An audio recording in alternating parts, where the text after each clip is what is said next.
हरे कृष्णा। हम लोग मिथिला धाम में आए हुए हैं और मिथिला धाम में ही एक ग्राम है जिसका नाम है भवानीपुर।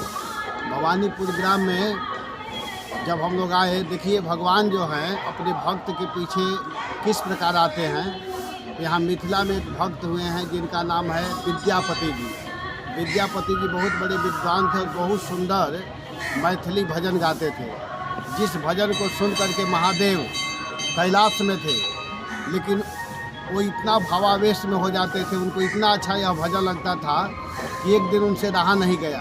अपने भक्त के भजन सुनने के लिए प्रत्यक्ष सामने सुनना चाहते थे। तो कैलाश में बैठे बैठे भगवान शंकर माता पार्वती से कहते हैं कि हे देवी, मैं अब जाना चाहता हूँ जहाँ हमारा भक्त भजन गाते हैं, उस भजन को सुन करके मैं आनंद का अनुभव कर रहा हूँ। तो महादेव कैलाश से चल करके इसी स्थान में इधर आए। तब किस प्रकार यहाँ का लीला क्या है, कैसे कैसे क्या किए, इस कथा को यहाँ के रहने वाली हमारी माता जी हैं, माता जी सुनाएंगी और हमारी बहन सुश्री भक्ति रानी हैं। इन दोनों के मुखारबिंद से हम लोग सुनेंगे, क्योंकि मैं वृंदावन का रहने वाला हूँ। मुझे यहाँ के विषय में पूरा जानकारी नहीं है। तो मैं माता जी से प्रार्थना करता हूँ और अपनी बहन सुश्री भक्ति रानी से प्रार्थना करता हूँ कि ये दोनों यहाँ के महिमा, यहाँ के विषय में बताएं, ताकि लोगों के पास यह संदेश जा सके। ये ग्राम मेरा नानी गांव भी हुआ। नानी स्थल मतलब माता का ये जन्म स्थान है मेरी माता जी का, इसलिए माता जी और अच्छे से सुनाएंगी। तो मैं माता जी से प्रार्थना करूंगी कि आप बताएं कि जब चरवाहा बन के आए थे भगवान यहाँ पर, उसके बाद की क्या घटना हुई। विद्यापति जी को कैसे पता चला कि यही महादेव है।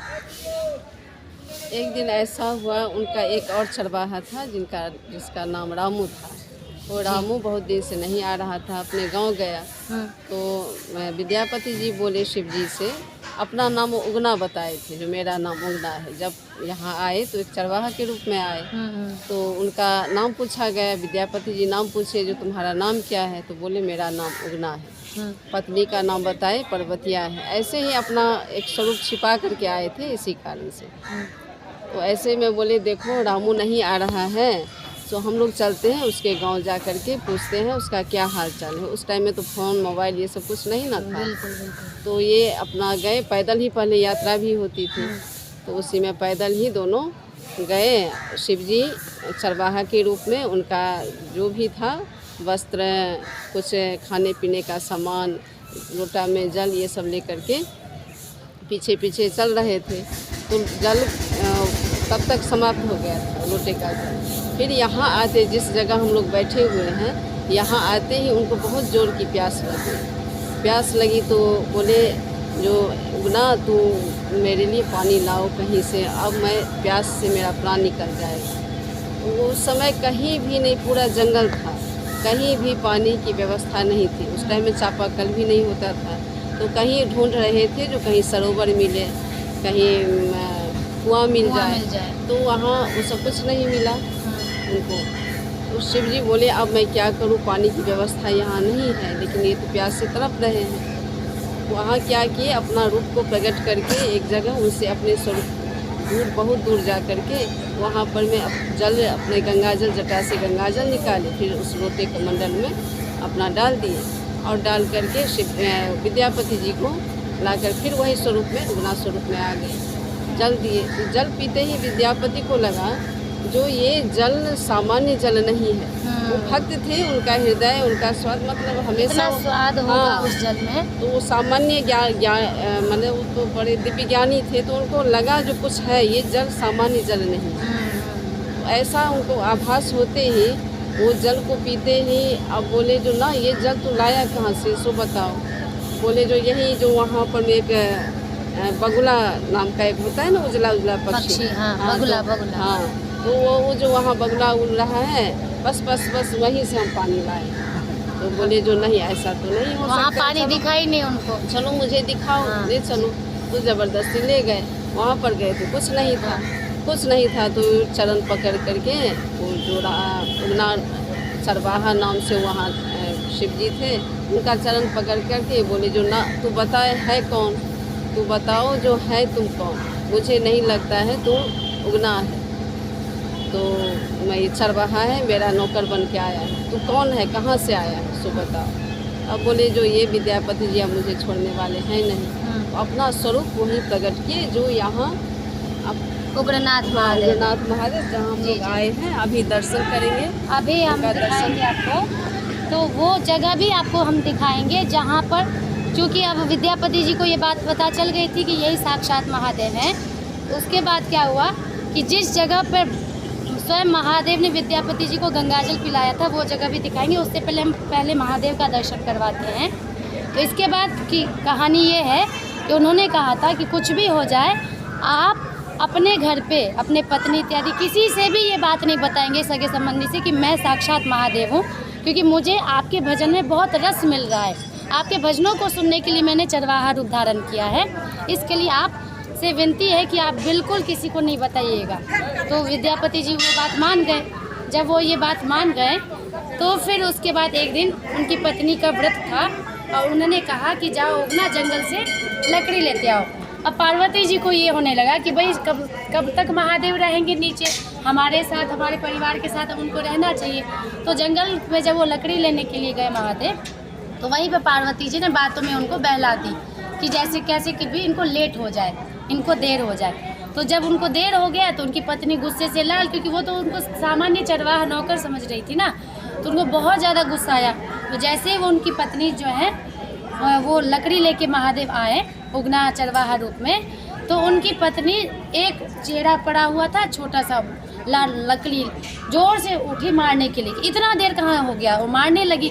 अब विद्यापति जी को बिल्कुल भी ये परिस्थिति देखी नहीं गई और वो मतलब कहते कि हे सुधीरा नाम था ना उनकी पत्नी का, तो हे सुधीरा जिनको आप मार रही हैं ऐसे वो साक्षात महादेव हैं। तो जैसे उन्होंने ऐसा बोला और महादेव वहीं अंतर्धान हो गए और कैलाश पे चले गए। उसके बाद ऐसी कथा है कि फिर विद्यापति जी उनकी याद में, उनके स्मरण में, और इसमें बहुत प्यारा गीत है, हे उगना कत गले रुसना कतेक तोरा तक बोरो सुनो वन में। तो उसी से ये रिलेटेड है। उसके बाद उनका प्राणांत हो गया और वो स्वयं साक्षात महादेव में समाहित हो गए।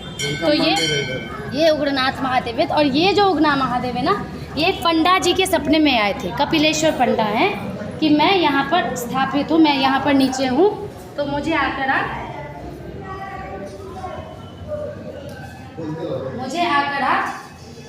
ये निकाल लीजिए। तो कपिलेश्वर पंडा जी के हमारे साक्षात उग्रनाथ महादेव। जय हो महादेव, हर हर महादेव, हर हर महादेव, हर महादेव। उग्रनाथ महादेव है जी। और जहाँ जल निकला था, वहाँ के हम आपको दर्शन करवाएंगे।